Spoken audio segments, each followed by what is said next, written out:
Quarta corsa dal Savio di Cesena, una prova per cavalli di 3 anni, vincitori da 5 a 16.000 euro nella carriera. 8 start che si è messo in movimento sono in 9 al via, 1 Coco Chanel Antonio Di Nardo, 2 Cometa Petral Marco Stefani, 3 Charlie Brown F Luca Lovera, 4 Cetiz Federico Esposito, 5 Cocis MP Andrea Farolfi, 6 Capitanaz Tommaso Gambino, in seconda fila 7 Cracco P Lorenzo Baldi, 8 Crowning Kronos Roberto Vecchione, 9 Codigal Antonio Greppi. Allineamento che si va a completare, tende a ritrarsi dall'ala Capitanaz e si parte con Cetiz che è velocissima e cerca di scavalcare Coco Chanel, la quale però rientra l'avversaria.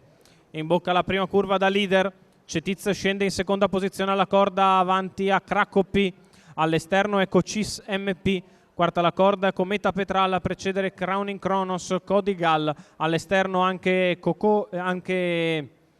Charlie Brown F, alla retroguardia Capitanaz.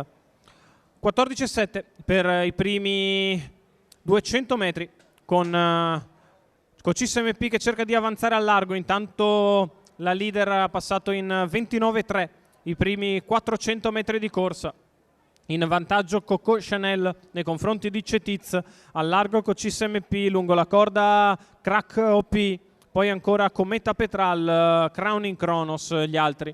44 per i primi 600.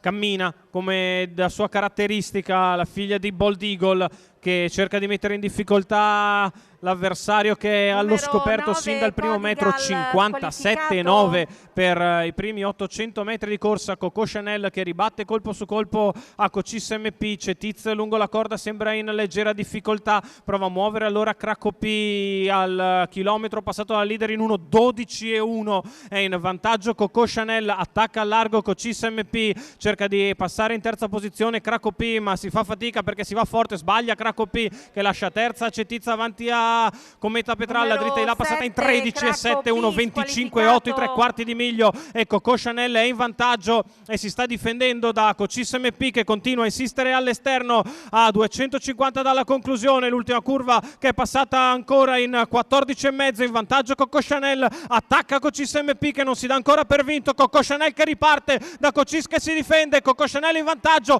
attacca Cocis, Coco che ancora un vantaggio ma Cocis insiste, Cocis MP ha fatto una cosa micidiale. Terza è Cetiz avanti a Crowning Kronos, 29,6 la chiusa, 1,12,4 Cocis MP, prestazione fuori dalla norma. Un numero tutto all'esterno, toglie i tappi Andrea Farolfi e in quel momento prende un attimo di sbandamento Cocis MP che poi però trova la pedalata per venire a battere una stremata Coco Chanel che ha fatto 27,9 di là per provare a fuggire dall'allievo di Eric Bondo e della scuderia Bindi, ma Cocis MP è davvero un cavallo importante, gira di fuori a Coco Chanel, fa un 12,4 in pista piccola e passa chiudendo vincitore. Davvero prestazione fantastica per Cocis MP. Andrea Farolfi, Eric Bondo, la scuderia Bindi.